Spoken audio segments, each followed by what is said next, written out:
नमस्कार, मैं अविनाश पाठक और आज हम लेके आ गए हैं अपना अगला एपिसोड जो है सामाजिक विज्ञान का, जनरल नॉलेज का, जो एनसीईआरटी के पैटर्न पर उपलब्ध है यहाँ पे। तो चलिए आइए शुरू करते हैं आज का टॉप 10। कोलकाता बंदरगाह किस नदी पर स्थित है? तो साथियों, कोलकाता बंदरगाह हुगली नदी पर स्थित है। दूसरा क्वेश्चन है हमारा, लॉर्ड कॉर्नवालिस ने राजस्व बंदोबस्त के लिए क्या लागू कराया था?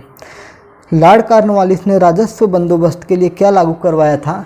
तो लॉर्ड कॉर्नवालिस ने स्तंभदारी व्यवस्था को लागू करवाया था। चलिए हमारा अगला तीसरा क्वेश्चन है, जब औपनिवेशीकरण क्या है?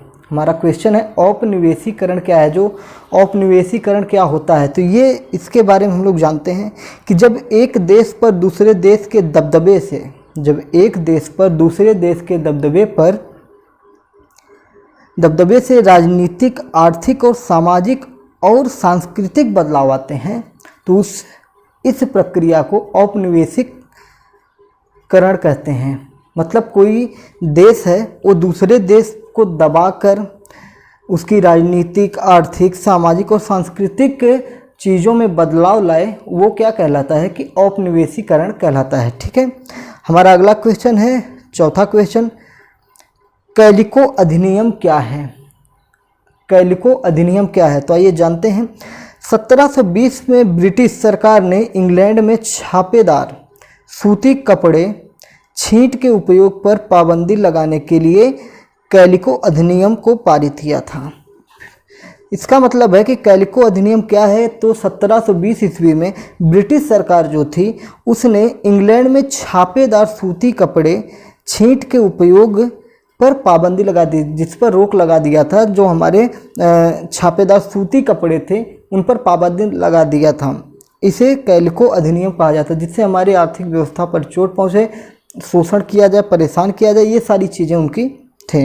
वो अपने सामानों को ज़्यादा बढ़ावा देने के लिए सूती वस्त्रों को रोक दे रहे थे। ठीक है, अगला क्वेश्चन है, सालियार और कैकोलार शब्दों से क्या अभिप्राय है? सालिलार और कैकोलार शब्दों से क्या अभिप्राय है? तो ये बुनकर से अभिप्राय है। इसका अभिप्राय अगर कहा जाए तो ये बुनकरों से अभिप्राय है। जो सालियार हैं, कैकोलार हैं, ये सब बुनकरों से संबंधित है। ठीक है, चलिए अगला क्वेश्चन है, जिसमें एक ही क्वेश्चन में 3 क्वेश्चन आपको मिलेंगे।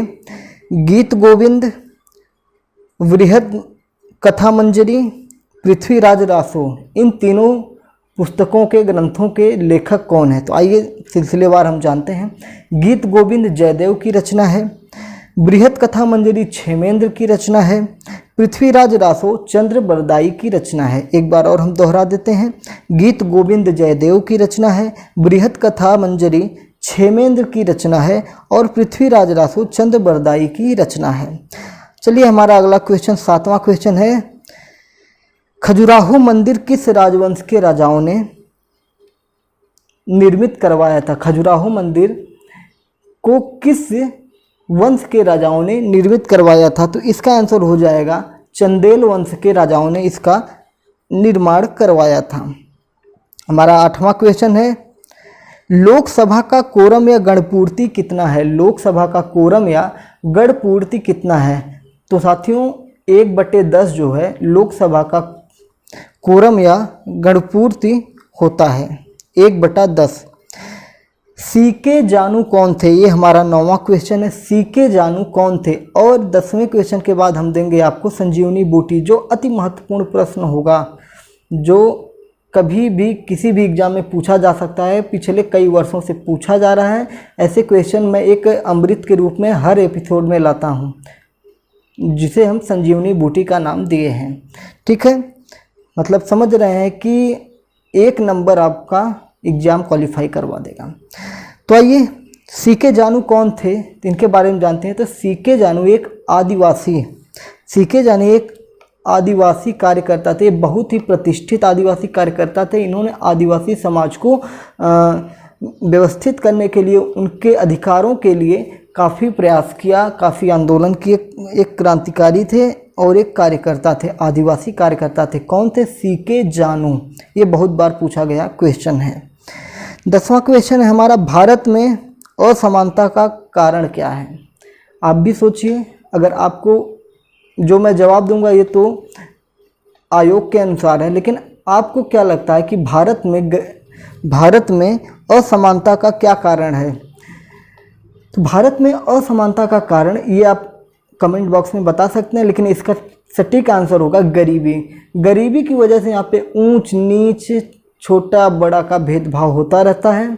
हालांकि लोग कहते हैं जातिवाद, तो जातिवाद का कोई उतना विशेष प्रभाव नहीं पड़ा है समानता में, लेकिन गरीबी, अगर सब लोगों के पास पैसा होगा, सब लोग सामान्य जीवन व्यतीत करेंगे, तो छोटा बड़ा, छोटी जात बड़ी जात का कोई वैल्यू उतना नहीं रहेगा। हालांकि शहरों में ना के बराबर है, गाँवों में अभी थोड़ी बहुत जातिवाद प्रथाएं हैं। राजनीति के क्षेत्र में जातिवाद पूरा चरम पे है। आप भी देखिए, जातिवाद के नाम पे ही चुनाव लड़े जाते हैं। खैर, आइए हम लोग अपने मुद्दे पर चलते हैं। तो भारत में असमानता का सबसे बड़ा कारण या सबसे महत्वपूर्ण कारण गरीबी है। तो हम लेके आ गए। अब देखिए संजीवनी बूटी। प्रश्न क्या है, बड़े ध्यान से सुनिएगा। और आप यहाँ पे तो दिखेगा ही नहीं, क्योंकि संजीवनी बूटी है, तो जो वीडियो को लास्ट तक देखेगा उसी को दिखेगा। चलिए तो देखते हैं क्या है। प्रश्न है, पृथ्वी पर सबसे अधिक विस्तृत क्षेत्र में पाए जाने वाला ईंधन है। पृथ्वी पर सबसे अधिक विस्तृत क्षेत्र में पाया जाने वाला ईंधन क्या है, तथा किस परियोजना को लेकर भारत और पाकिस्तान के बीच में विवाद उत्पन्न होता है? भारत और पाकिस्तान के बीच में विवाद उत्पन्न होता है। तो चलिए पहले क्वेश्चन को, एक ही क्वेश्चन में हमने 2 क्वेश्चन ले लिया है। क्या किया जाए भाई, थोड़ा शार्ट में ज़्यादा काम करना पड़ता है। तो पृथ्वी पर सबसे अधिक विस्तृत क्षेत्र में पाया जाने वाला ईंधन कोयला है। काला कोयला जो है, काला कोयला पृथ्वी पर सबसे विस्तृत क्षेत्र में पाया जाने वाला ईंधन है। और दूसरा क्वेश्चन जो है, भारत और पाकिस्तान के बीच में किस परियोजना को लेकर विवाद उत्पन्न होता है? तो ये है आपका बगलिहार विद्युत परियोजना। ये है आपका बगलिहार विद्युत परियोजना, जिसका चित्र हम यहाँ पे लगा दे रहे हैं। बगलिहार विद्युत परियोजना क्या है, ठीक है। तो ये हमारे आज के थे टॉप 10।